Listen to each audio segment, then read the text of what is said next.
one thing that I'm really trying to work on is my, not relationship with food, but the type of food that I'm consuming in my diets and stuff like that. I know that you've got a lot of knowledge sort of in the space, and you've tried out quite a few. I'm not going to say extreme dietary fads. I would say there's some of them. But you've explored some. How important is diet for you, and what have you tried, and what do you think works best for you particularly? Okay, cool. So just to give context of how much of a geek I am when it comes to some, actually, you can't see it now, but I've got a glucose monitor in the back of my arm that James ripped off his shirt as he walked in here, and I was like, okay, this is getting kinky.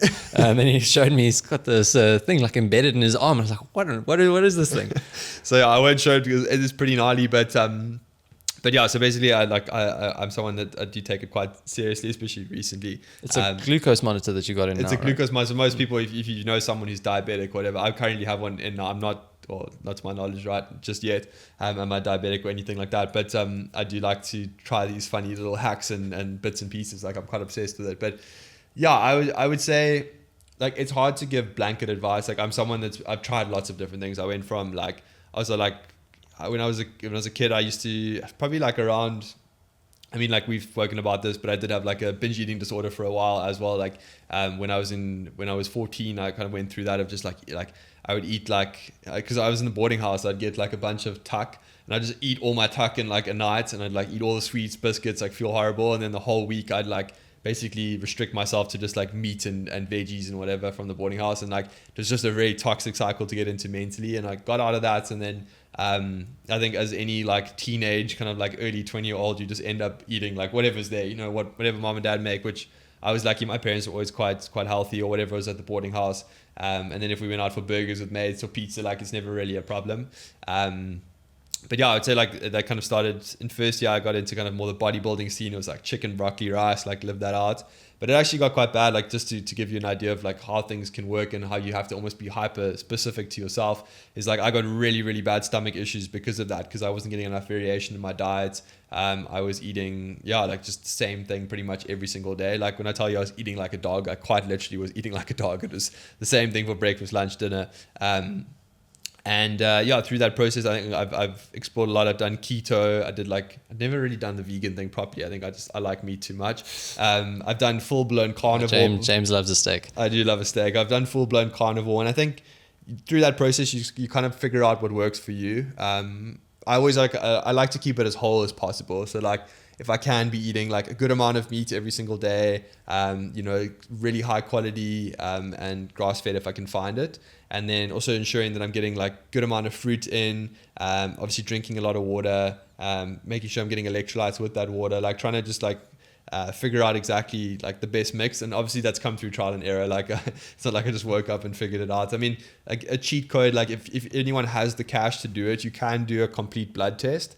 And that's probably like one of the best ones you can do. Obviously, I think you can do it for about 5,000 Rand in South Africa, which it's not terrible, especially given the fact that it can obviously, like, especially for people who are struggling with their diets, it can obviously set them ahead. But I would say like what everyone knows kind of what works for them and what doesn't work for them. Like you can feel like I know for a fact, like if I have a pizza, the next day I feel horrible. Like my face is like puffy. I feel tired. Like I often end up like waking up feeling quite dehydrated and like a bunch of factors. So yeah, I would say like it comes down to personal preference. I mean, like, and even in my family, like I've got like, and this is the same genetic code. Like I thrive off meat. Like I eat, like you've seen me, like I eat a lot of meat. I'd supplement with like liver and stuff like that, because I've just seen the benefits of it for myself. But at the same breath, I have family who like meat just doesn't sit well with them, and they've like either vegan or vegetarian or whatever, and that's just how they are, and it works for them. So yeah, I would say like diet especially can be quite personal.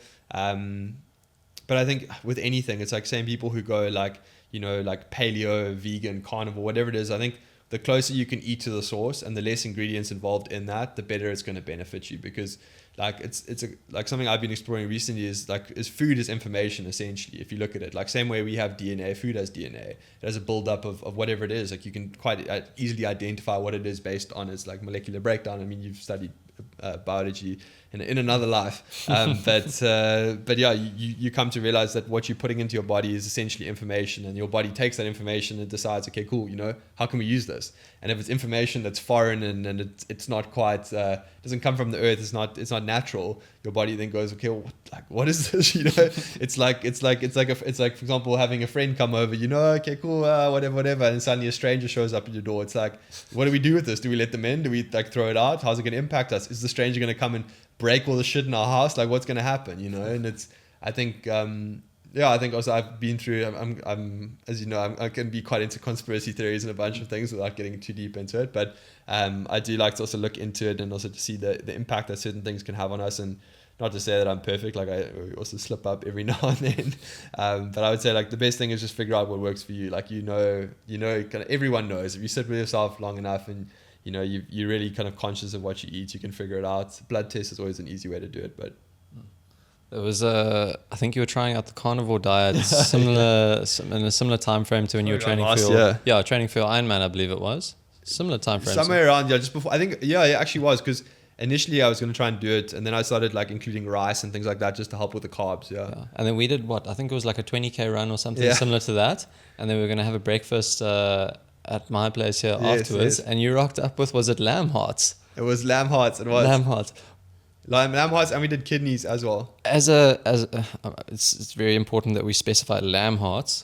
What is the trick to cooking a good lamb heart? It was my first time cooking it, in all honesty, but we basically just sliced them in half and gave it a good grill. With enough honey and salt, it was quite tasty. And I think also it's important to also note that at the time was also when the Jeffrey Dahmer series had come out on Netflix. So everyone was a bit tender. I think my girlfriend at that time had just had it with me cooking any kind of like organ meats, because they got a very strong smell. Literally. If for someone who hasn't ever eaten any organ meats, what would you describe their taste and texture and smell particularly to be like?